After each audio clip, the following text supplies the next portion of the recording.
Hello every, welcome to Leshan media. Leshan മീഡിയയിലെ പുതിയ വീട്ടിലേക്ക് എല്ലാവർക്കും സ്വാഗതം. നമ്മളിന്ന് ഉണ്ടാക്കാൻ പോകുന്നത് ഒരു ചില്ലി ബീഫാണ്. അതിനകത്ത് 1 കിലോ ബീഫ് നമ്മൾ എല്ലില്ലാത്ത ബീഫ് നമ്മളിതാ അരിഞ്ഞ് കഴുകി വെച്ചിട്ടുണ്ട്. അതിൻ്റെ കൂടെ ഇതാ നമ്മൾ 1/2 ടീസ്പൂൺ മല്ലിപ്പൊടി, 1/2 ടീസ്പൂൺ കുരുമുളക് പൊടി, പാകത്തിന് ശേഷം ഒരു 1/2 ടീസ്പൂൺ ഉപ്പ് നമ്മൾ എടുത്തിട്ടുണ്ട്. അതിൻ്റെ കൂടെ കുറച്ച് ഇതാ നമ്മൾ 1 ടീസ്പൂണ് വിനേഗർ കൂടി ചേർത്തിട്ട് നമ്മളൊരു കുക്കറിൽ ഇട്ട് കൊടുത്തിട്ട് ബീഫിൻ്റെ വേവ് അനുസരിച്ചിട്ട് നമ്മൾ ഒരു 4-5 വിസിലൊന്ന് വേവിച്ചെടുക്കുകയാണേ. അപ്പോൾ നമ്മൾ ബീഫ് അതുപോലെ തന്നെ പറഞ്ഞ മസാലപ്പൊടി അതിൻ്റെ കൂടെ നമ്മൾ 1 ടീസ്പൂണ് വിനേഗർ ഒഴിച്ചിട്ട് നന്നായിട്ടൊന്ന് മിക്സ് ചെയ്ത് വെക്കണം. ഇത് നമ്മൾ ബീഫിൻ്റെ വേവ് അനുസരിച്ചിട്ട് 3-4 വിസിൽ.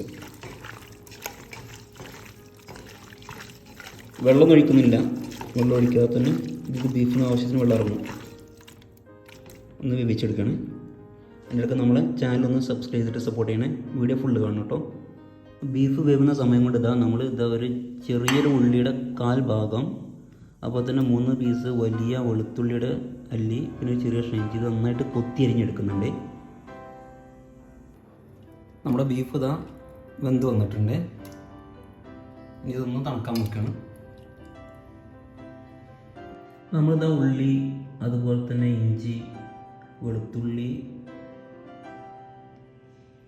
1.5 ടീസ്പൂൺ കോൺഫ്ലവർ, അതുപോലെ തന്നെ 1/2 ടീസ്പൂൺ കുരുമുളക് പൊടി, ഇതൊക്കെ ഇട്ടിട്ട് നമ്മൾ നേരത്തെ ബീഫ് വേവിച്ച് വെച്ചിട്ടുണ്ട്. അതിൽ നിന്നുള്ള കുറച്ച് വെള്ളം ഒഴിച്ചിട്ട്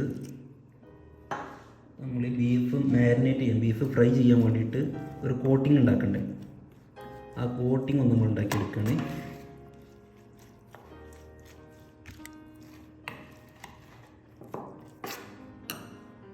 ഇതിൻ്റെ കൂടെ നമ്മളൊരു 1/4 ടീസ്പൂൺ സോയ സോസ് കൂടി ഒഴിക്കുന്നുണ്ട്. അപ്പോൾ നമ്മൾ ബീഫ് ചൂടാറിയ ശേഷം ഒരു പാത്രത്തിലേക്ക് മാറ്റിയിട്ടുണ്ട്. പിന്നെ നമ്മൾ അതിലേക്ക് കോട്ടിങ്ങിന് ഉണ്ടാക്കിയിട്ടുള്ള കോട്ടിങ് ഇതിലേക്ക് ഒഴിച്ചു കൊടുക്കണം.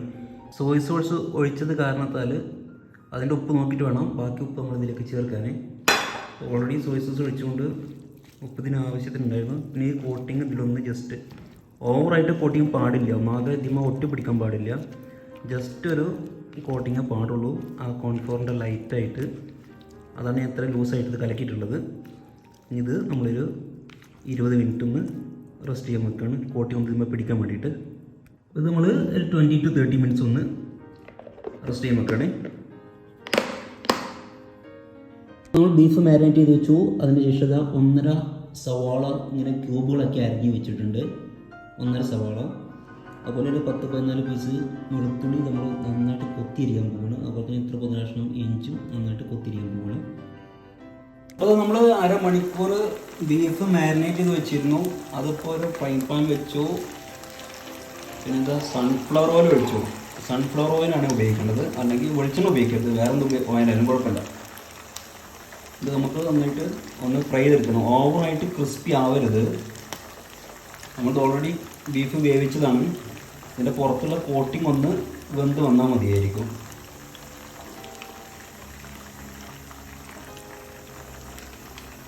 ഇതൊക്കെ ഒന്ന് ഫ്രൈ ചെയ്തെടുക്കട്ടെ.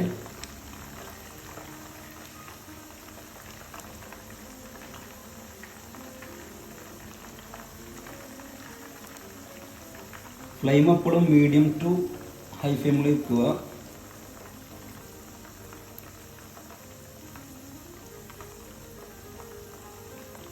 പെട്ടെന്ന് ഇത് ഫ്രൈ ആയി കിട്ടും.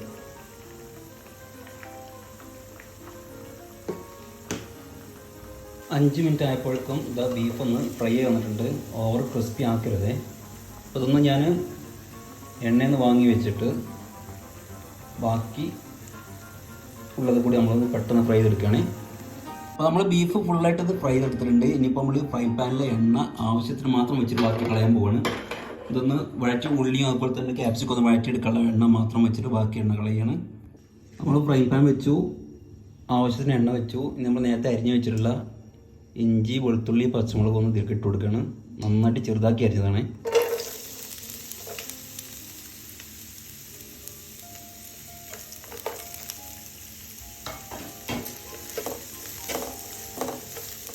ഇവിടെ ഇഞ്ചി അതുപോലെ തന്നെ വെളുത്തുള്ളി, പച്ചമുളക് ഒന്ന് സോഫ്റ്റായി വരുന്ന സമയത്ത് നമ്മൾ ക്യൂബാക്കി അരിഞ്ഞ് വെച്ചിട്ടുള്ള സവാള, ഒരു വലിയ സവാളയാണ്, അതും 2 പീസ് കറിവേപ്പില ഇട്ട് കൊടുത്തിട്ട് ഒന്ന് വഴറ്റി കൊടുക്കണം.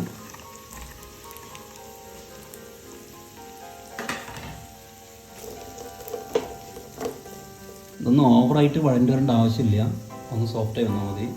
ഇതിൻ്റെ കൂടെ തന്നെ അതാ 1/2 ടീസ്പൂൺ പഞ്ചസാര ഇട്ട് കൊടുക്കുകയാണ്.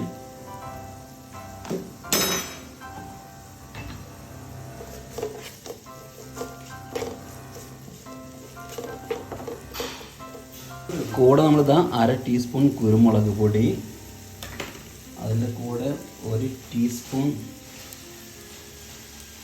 ടൊമാറ്റോ കെച്ചപ്പ്, അതിൻ്റെ കൂടെ 1 ടീസ്പൂൺ ചില്ലി സോസ്,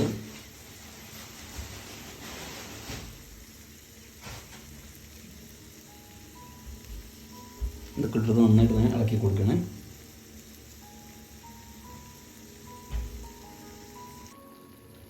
കൂടെ നമ്മൾ 1 ടീസ്പൂൺ സോയ സോസും അതിൻ്റെ കൂടെ തന്നെ അല്പം വിനാഗിരി കൂടി ഒഴിക്കുന്നുണ്ട്.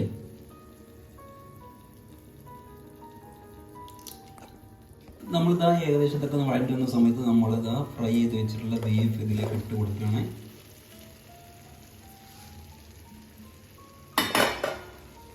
അതൊന്ന് നന്നായിട്ട് മിക്സ് ചെയ്യാം. ബീഫ് ഇട്ട് നന്നായിട്ട് വഴറ്റി കൊടുത്തിട്ടുണ്ട്. ഇതിൽ നമ്മൾ ഓൾറെഡി ബീഫ് വേവിക്കുമ്പോൾ ഉപ്പിട്ടിട്ടുണ്ട്, അതുപോലെ തന്നെ മാരിനേറ്റ് ചെയ്യുമ്പോഴും ഉപ്പിട്ടിട്ടുണ്ട്. അപ്പോൾ നമ്മൾ ഈ മസാലയിലേക്ക് അതുപോലെ തന്നെ സവാളയിലേക്കും അതുപോലെ തന്നെ വെജിറ്റബിളിലേക്കും ഉപ്പ് പിടിക്കാൻ നമ്മൾ സോയ സോസിൻ്റെ ഉപ്പ് നോക്കിയിട്ട് ഉപ്പിടാൻ പാടുള്ളൂ. ഞാൻ സോയ സോസിൻ്റെ ഉപ്പ് മാത്രമേ ഉപയോഗിച്ചിട്ടുള്ളൂ, പിന്നെ എക്സ്ട്രാ ഉപ്പ് ഇട്ടിട്ടില്ല. അതിനുശേഷം ഞാൻ ഒരു ക്യാപ്സിക്കം ചെറുതായി അരിഞ്ഞതിലേക്ക് ഇട്ട് കൊടുക്കുകയാണ്. കൂടെ നമ്മൾ ബീഫ് വേവിച്ചപ്പോൾ കുറച്ച് ഗ്രേവി കിട്ടിയിരുന്നല്ലോ, അതും ഇതിലേക്ക് ഇട്ടിട്ട് ഒന്ന് ഇളക്കി കൊടുത്തിട്ട് കുറച്ച് നേരം വേവിക്കുകയാണ്.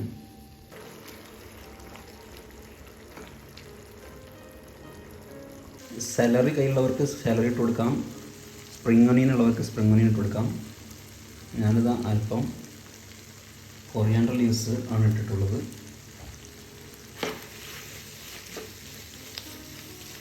ഇതിൽ നമ്മൾ അത്യാവശ്യം ഇഞ്ചി വെളുത്തുള്ളി അതുപോലെ തന്നെ 9 പീസ് പച്ചമുളക്, കുരുമുളക് പൊടി ഇട്ടിട്ടുണ്ട്. ഇതൊക്കെ കൂടി കാരണത്താൽ അത്യാവശ്യം എരിവുണ്ടായിരിക്കും. എരിവ് വേണ്ടാത്തവർ മുളകിൻ്റെ എണ്ണം കുറച്ചാൽ മതി, ബാക്കിയൊക്കെ അതുപോലെ തന്നെ ഇട്ട് കൊടുക്കുക. അപ്പോൾ ഈ കൺസിസ്റ്റൻസിയിൽ ഞാനിത് ഓഫ് ചെയ്യാൻ പോവുകയാണ്.